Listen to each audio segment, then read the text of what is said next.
disaster. I think it's not a public service to have the Old Georgetown bike lanes. The first time I saw it, I said, this is a big mistake. As a matter of fact, I've seen more people running in the bike lanes than I have bicycles biking in the bike lanes. Residents along Old Georgetown Road have plenty to say about the latest set of bike lanes installed last winter. One time I was actually walking on Old Georgetown Road and I had to get away from a bicycle who was biking on the sidewalk. And I asked him, why are you biking on the sidewalk? And he said, no, the road is too dangerous for me to bike. Following 2 deaths in 2019, the State Highway Administration looked to reduce fatalities. I don't accept any fatalities. We have a Vision Zero program and we take it to heart. We have goals. We need to cut down and minimize and eliminate fatalities on our roadways. So bike lanes north and south now buffer cyclists and pedestrians. While intended as safety measures, the net result for motorists seems to be frustration. I think the road markings are confusing. I mean, my observation driving Old Georgetown Road or walking Old Georgetown Road every day, that there's confusion on the part of drivers. According to a State Highway Administration study, that's 40 to 55,000 drivers a day, coping with bike lane barriers, requiring motorists to navigate around beltway on-ramps and intersecting local streets. There's been a lot of barriers that have been knocked down. I don't see any benefit. I don't see people really riding or utilizing it. As for how many bikers make daily use of Old Georgetown Road, the Highway Administration never counted. But one neighbor, Julian Klaskin, made a study of his own, and that number came to less than 150 a day. I did over a 12-hour period, and I can tell you on the best days possible, with the nicest weather, there's no more than one bicycle about every 12 minutes. There are also very few pedestrians.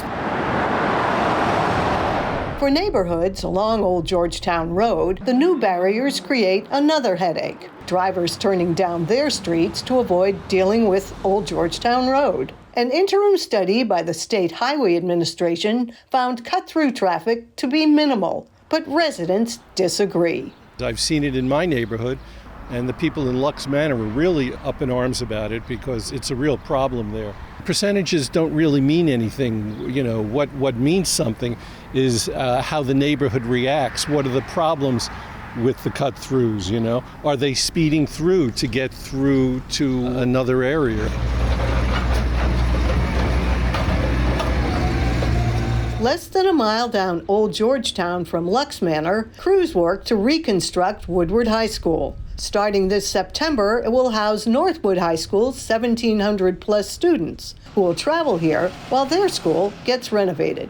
That's a big problem. 1,700 students in the school, 30 or 40 school buses during rush hour in the morning and the evening. I don't know how they're going to deal with that. It's going to cause more problems, more backups. State officials and county representatives have received plenty of feedback. They admit early shortcomings and continue to look for solutions. There was a significant amount of concern and a significant amount of traffic buildup when the bike lanes were first installed. That's, reduced somewhat, since then, but there's still work to do. We are always receiving complaints and concerns, as you can imagine, and we definitely take those to heart. We review every one and we check the veracity of each complaint, and we do make those changes accordingly. We need to strike the right balance between the different types of users, the businesses and homes that are along there, and then just the through traffic of commuters trying to get through. According to an interim study published in March, commutes do take longer now, but usually only about a minute more. Tinkering with traffic signals has helped keep backups to a minimum. But for the people who live in and around Old Georgetown Road, it continues to be a failure to communicate when it comes to lifestyles. We don't live in Holland, where everybody has a bicycle and everybody uses a bicycle. People use their cars. This is America. We're not going to become Europe, biking to work or biking to the grocery store, contrary to what the hopes are of some of our representatives.